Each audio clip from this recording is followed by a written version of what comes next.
Halo teman-teman semua, ikut kita menjelajahi gastronomi di kawasan Bandung Tengah yuk. Apakah teman-teman tahu bahwa di kawasan Bandung Tengah sendiri itu banyak sekali restoran gastronomi. Penting pertama, kita berada di kawasan geografis Cihapit yang bersejarah. Di tengah dinamika kota, Vitasari Bakery merawat sejarah dan budaya hantaran masyarakat kita lewat sepotong bolu sarang semut.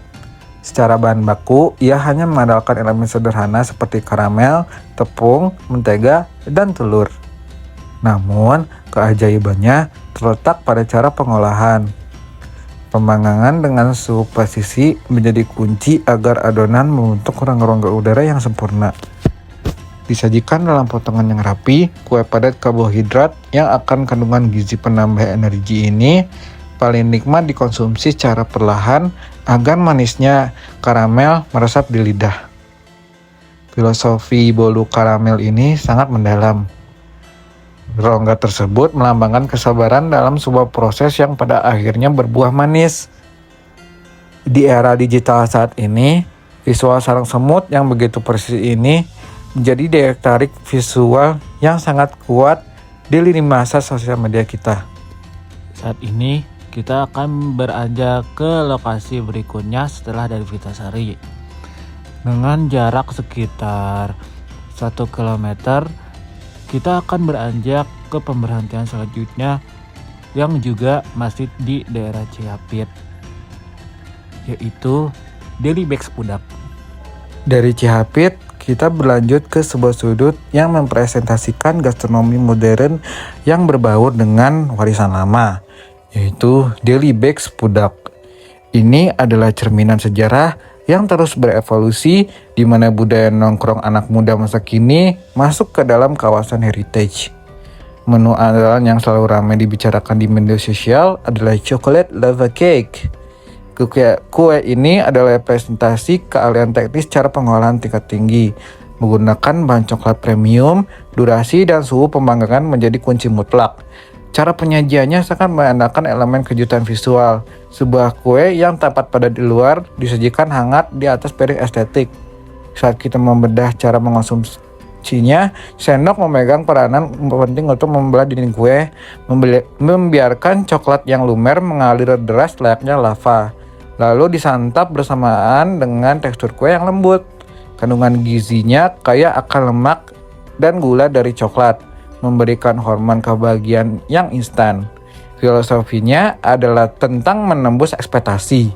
Apa yang terlihat sederhana di luar menyimpan kejutan manis di dalamnya. Deli Beks membuktikan bahwa digitalisasi membentuk produk gastronomi. Visual lava cake yang lumer adalah bahasa universal di media sosial yang sukses mengundang rasa penasaran untuk mencoba. Setelah kita mencicipi coklat lava cake di Deli Beks Pudak, kita akan menuju pemberhentian berikutnya, yaitu Colenak Murdi Putra. Saat ini, lidah kita akan beralih ke cita rasa autentik tanah Pasundan. Kita tiba di Colenak Murdi Putra 3. Sejarah makanan ini terbentang panjang sejak tahun 1930. Berada di dataran tinggi Bandung, letak geografisnya yang sejuk membuat masyarakat secara budaya selalu mencari kudapan yang menghangatkan tubuh. Bahan bakunya sangat lokal, peyem atau tape singkong pilihan, kelapa parut, dan gula aren cair. Cara pengolahannya menuntut keahlian khusus, di mana tape singkong dibakar di atas arang hingga permukaannya sedikit terkaramelisasi, memunculkan aroma asap atau smoky yang menggugah selera. Dalam segi kandungan gizi, proses fermentasi singkong yang menghasilkan probiotik yang baik untuk pencernaan, dipadukan dengan energi instan dari gula aren murni. Penyajiannya klasik, seringkali beralaskan daun pisang yang bernambah aroma alami. Namanya sendiri, colenak adalah gabungan antara filosofi dan cara mengonsumsi, yaitu dicocol enak. Kudapan ini mengajarkan filosofi kesederhanaan, bagaimana bahan-bahan hasil bumi lokal jika dipadukan dengan harmoni bisa menjadi hidangan yang tak kekang oleh waktu. Kini, melalui aplikasi pesan antar makanan, kesederhanaan Colenak bisa menjangkau meja makan siapa saja tanpa harus keluar rumah. Fun fact, Ibu Betty alias pemilik Colenak Mode Putra 3 yang ada di Jalan Kembang Sepatu ini mengatakan bahwa beliau menggunakan bahan baku asli lokal petani, yaitu dari Pangandaran, Sumedang, dan Padalarang. Untuk Sumedang dan Padalarang sendiri, Ibu Betty mengambil peyem di sana. Untuk Pangandaran sendiri, beliau mengambil gula kawung yang otentik. Gula kawung di sini sangat krusial untuk pemilihan gula arennya karena memengaruhi rasa. Ibu Betty bilang bahwa gula aren yang beredar di pasaran ini biasanya sudah dicampur dengan gula putih sehingga tidak ada rasa otentiknya. Sehingga Ibu Betty mengambil gula kawung ini langsung dari Pangandarannya sehingga harganya jauh lebih mahal. Saat langit akan berubah menjadi gelap, kita akan menuju ke pemberhentian berikutnya. Saat ini kita sudah sampai di sebuah gang sempit yang melegenda, Alkatiri. Disinilah Wedang Ronde Alkatiri mengadakan malam-malam di Bandung. Sejarah dan budaya semangkuk ronde ini adalah bukti nyata akulturasi Tionghoa dan Nusantara yang berjalan sangat harmonis. Berada di lingkungan geografis Pecinan Lama, aroma jahe dari gerobak menjadi penunjuk jalan yang tak pernah salah.